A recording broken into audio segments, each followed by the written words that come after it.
Hello, I'm Maximus Wildy. I am redoing my informative speech video because my partner did not give it to me.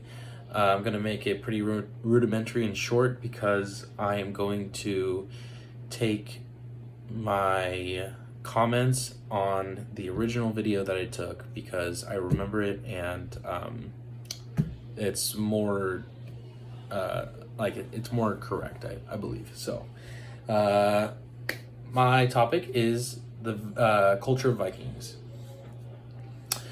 Imagine that you are in a tiny little village, and upon the horizon, you see a whole bunch of ships in the distance, and you run over to your village, or you run over to your military or whoever is in charge, and you warn them that an impending doom approaches.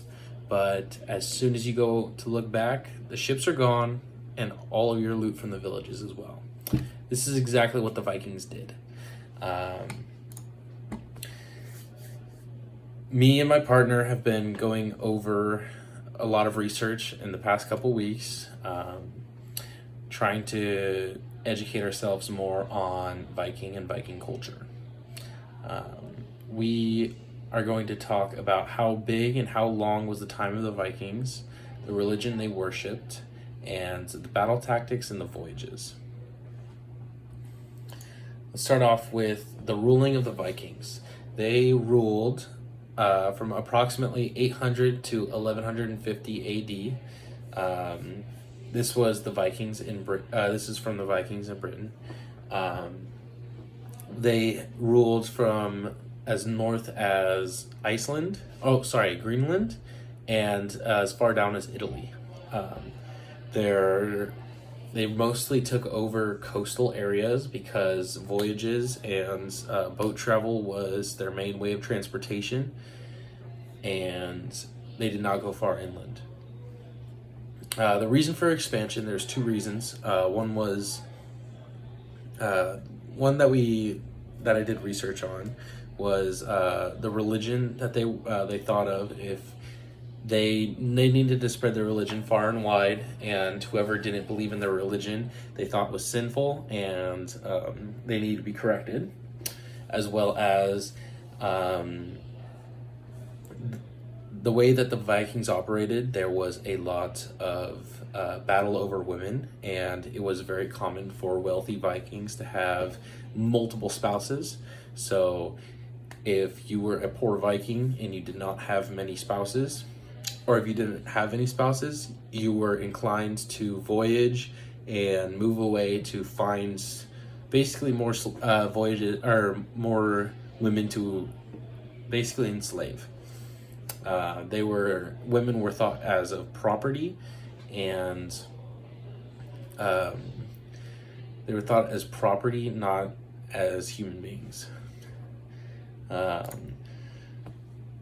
big part of why they took over Europe and spread so far was their religion.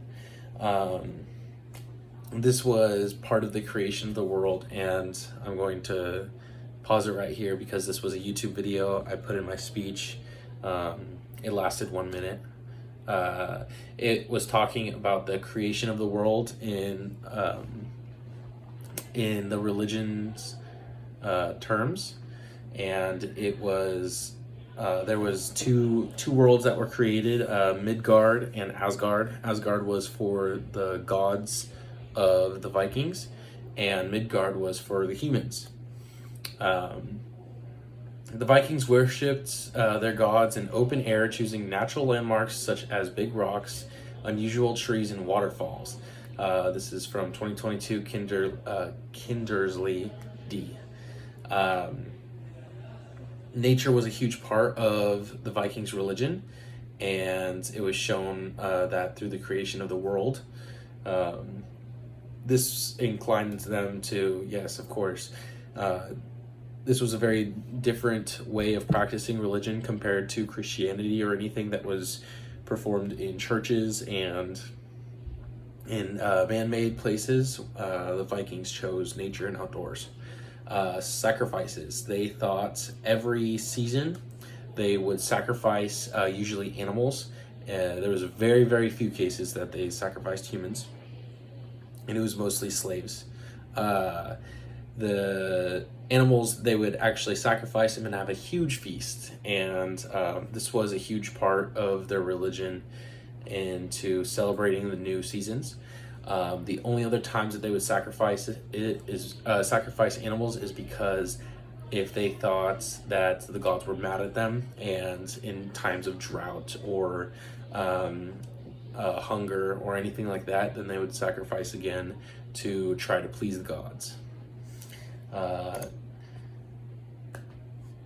The biggest thing from or also another huge thing in their religion was Valhalla. If they only believed that going to their heaven, or their same thing as heaven, was through Valhalla, and that is only achieved if you were to die on the battlefield with a sword in your hand fighting.